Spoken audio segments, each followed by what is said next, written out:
Hey there guys, how you doing? Welcome back to the 2030 challenge where I've taken charge of Aston Villa in the Championship, as the name suggests, in the year 2030.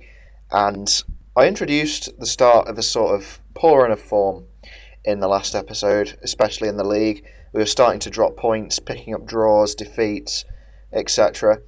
And I live-commed the FA Cup game in the third round against Premier League Newcastle United, which we unfortunately narrowly lost. Spoiler alert if you missed the last episode.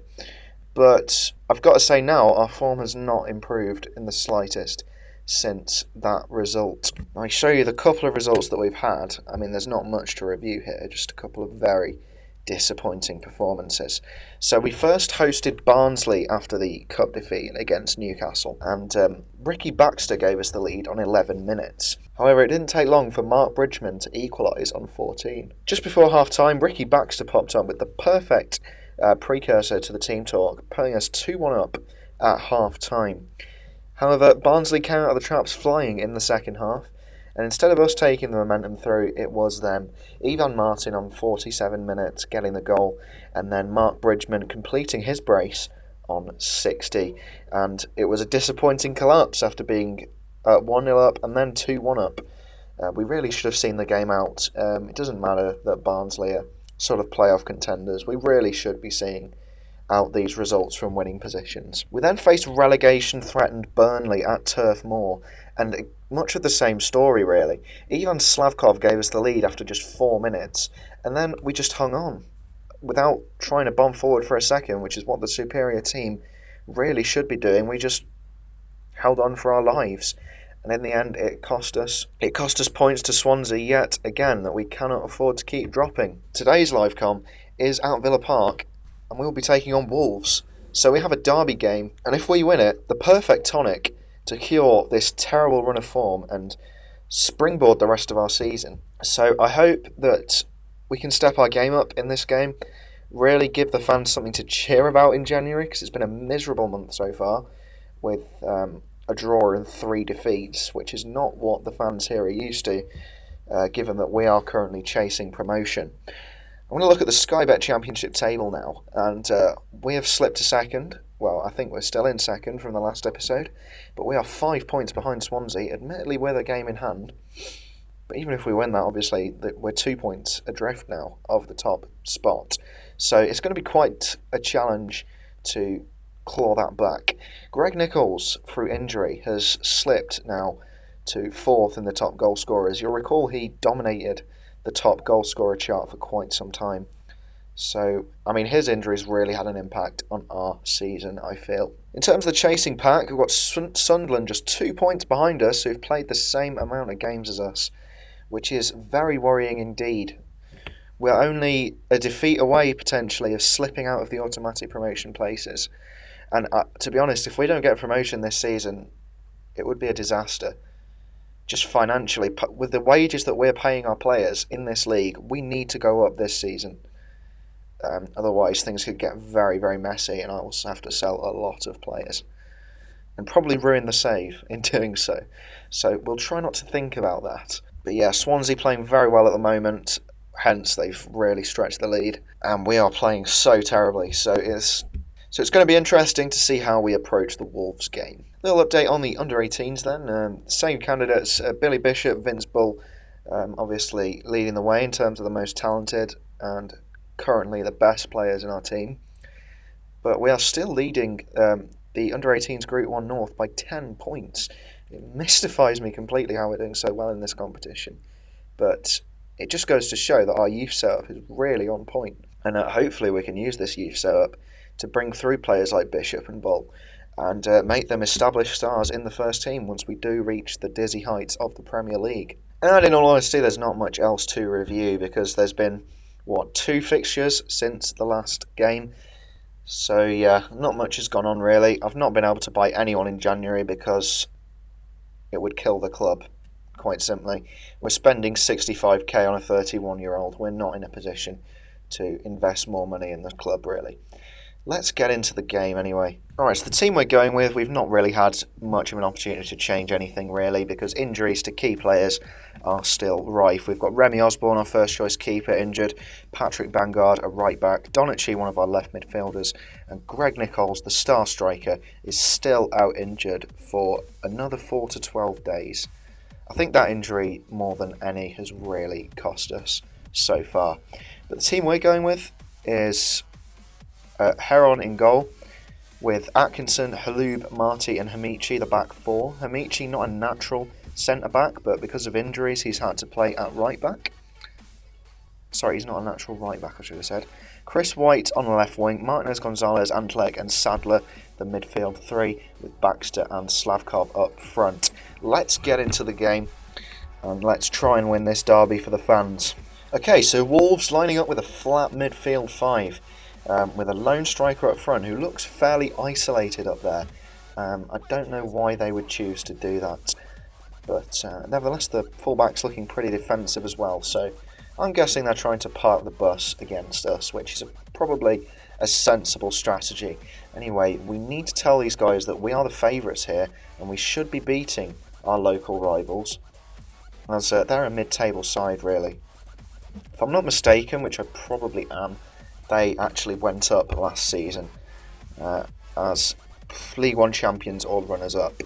So they're newly promoted, we should be beating them, you'd have to think. Early stages, yeah, nothing's really happened yet, so I can't really comment on the early stages, but we've not really had much of the ball, and obviously haven't created anything, but now Slavkov is on the ball, on what looks like a very wet pitch. Antelek, who's found in the middle, Kareem Sadler. Again, we're playing it nicely, but can we have a cutting edge here? Slavkov holding up the ball, and it's cleared. And is that the highlight? Heron to Hamichi, out wide on the right to Antelek.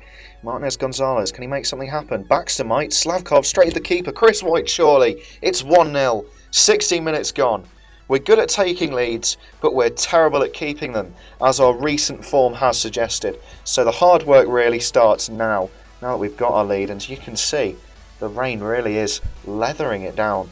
Perez there, the keeper, not reacting to the shot from Slavkov, and Chris White, more awake than any Wolves player in the back line. And as usual, there is a highlight straight from kick-off because we don't like to keep our concentration after we score goals. That is clearly an issue. Antelek to Sadler. It'd be great if I was bitching about the lad's concentration and we got a second here. Martinez Gonzalez to Hamichi. Keeping it well. We're not really direct enough, I don't think, but I want us to try and keep the ball well before we create our chances. That's a good one too. And now Jarvis is through, and it's a good save from Heron to deny the striker there. And now another highlight. And it's Wolves who start with the ball. Hopefully we can defend this well and create an attack for ourselves. We've got the opportunity to do that now because Chris White has it out on the left. And what can Gonzalez do? He finds Antelek. Can he play someone through? He's found Baxter. Can he slip through Slavkov, his strike partner, or can he go it alone? He can do neither, and he gets tackled by the Wolves defence, and now Wolves themselves can launch an attack. And now Jarvis, oh dear, we need to watch out for his pace. He's really causing us problems, and he's rounded the keeper, and it's 1-1. Oh, that was terrible.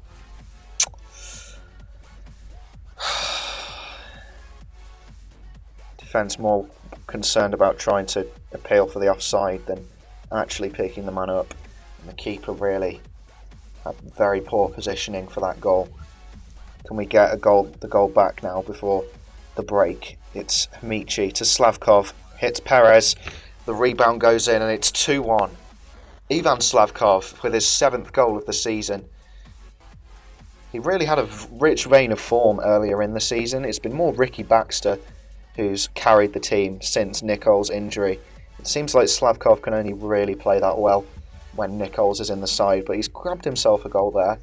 Hopefully that will give him the confidence to go on and grab some more. as we are really starting to take a foothold in the game statistically, which is very pleasing to see. But we were 2-1 up against Barnsley, having scored a goal just before half-time to make it so.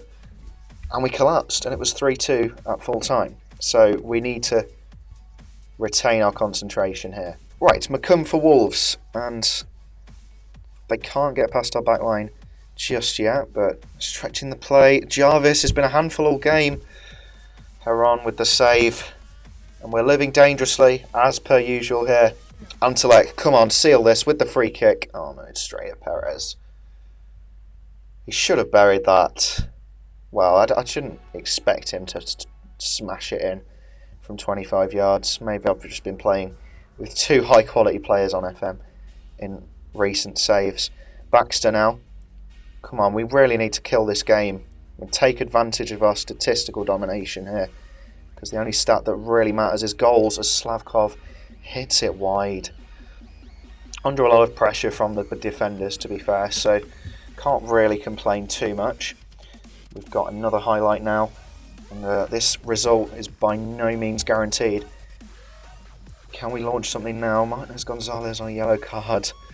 Where have we seen that before? Antelek to Baxter. Go on, Slavkov. Baxter then. Does anyone want to shoot? Atkinson. White. Come on, thread him through. Baxter! It's 3-1. Well, it took some time for somebody to want to shoot there, but Ricky Baxter has scored what could be the goal that ends our terrible run of form, takes us to within 2 points of the top yet again, and while crushing our local rivals. So that could be a key moment, and I guess patience paid off in the end, despite me shouting at about 5 players to shoot there. I'm going to take Kareem Sadler off, and Martinez Gonzalez on a yellow card. Maybe best now to sub him as well, since the game is pretty much won. Right, whipping in the free kick. Rush, good save from Heron. I'm just going to switch a couple of the midfielders. I think Antelek can play the box-to-box a bit better than Marshall. And Marshall's more of a ball-winning midfielder. Anyway, so may as well be playing players in their best roles, really, to get the best out of them. Antelek to Pack. We're passing it very well, we're keeping the ball very well. And maybe I need to select shoot on sight, I don't know, as a tactical instruction, because they're just not really getting their shots away as much as I'd like. Well, from what I'm seeing on the 2D highlights anyway, the match stats are telling us we've had a lot of shots. Certainly more than enough to be dominating this game, as Marty hits it, and it's Baxter getting the rebound. 4-1. A lot of our goals are coming from rebounds, I've noticed. Taking advantage of maybe some lacklustre goalkeeping, just sort of poor reactions from the defenders. Initially it was a good save from Perez, but the 53 there should have just belted it away, and Baxter has rushed up and tapped home the rebound. So we are really now in an unassailable position as Baxter hits another. That's his hat-trick, and it's 5-1. And as the commentary says, this really is the Ricky Baxter show. He's having another one of those games like he had against Rotherham, where, of course, we beat Rotherham 6-0, Ricky Baxter scoring 5 of them. He's leathered it home. The keeper really had no chance from where he was stood. And yeah, we're cruising to victory now. And with just 30 seconds to go, I think the result is signed, sealed and delivered. A 5-1 win against a mid-table championship team. Not the result you'd expect to get every week, but it's certainly very pleasing to see that we've sort of got our mojo back in front of goal, and we seem to be defending fairly well. And yeah, Ricky Baxter, the man, the myth, the legend, really. It's good to know we have 2 quality strikers in Nichols and Baxter. It's just a shame one of them's injured, really. But nevertheless, without him, we have won 5-1 here. And from the table there, you can see we have closed to within 2 points of Swansea with a superior goal difference. So it's been a good week so far for us. I believe that this game is an early kickoff on Saturday, so what I'm going to do is just skip to when the point at which the games have all been played and see how the table is at that point. Alright then, all the games in the game weekend have been played, and our gap to Sunderland in 3rd remains at 2 points, unfortunately. They picked up 3 points against Crewe, so not really too significant, the result there in terms of our standing in the table, but it's really stopped the rot, and hopefully we can push on now and really bring back that title charge, because those were exciting times. I want to bring those times back to the club as soon as possible. The chasing pack in the playoff positions, you've got Sheffield Wednesday, Crawley, Barnsley, Watford, maybe Cardiff, Middlesbrough and Reading also hanging out outside there. There's a huge pack in mid-table. At the moment at the bottom, Ipswich, Burnley and Leeds occupy the relegation places, with the likes of Birmingham, Peterborough, Crewe, Rotherham and Bolton sort of looking over their shoulders a little bit. Anyway, after that fantastic Derby Day win, that will be the end of this episode. So I will see you for the next game.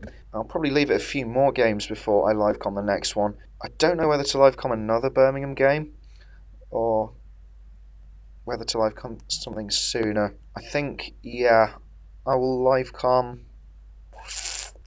Birmingham and then maybe do a double livecom of Sunderland and Swansea as well. And then if that doesn't sort of cement our promotion, sort of extend it to an end of season livecom, I guess, although I'm not going to do 5 livecoms in one episode because that would just be deranged. Anyway, like I've said, that is it for this episode, guys. So take care of yourselves, and I'll see you later.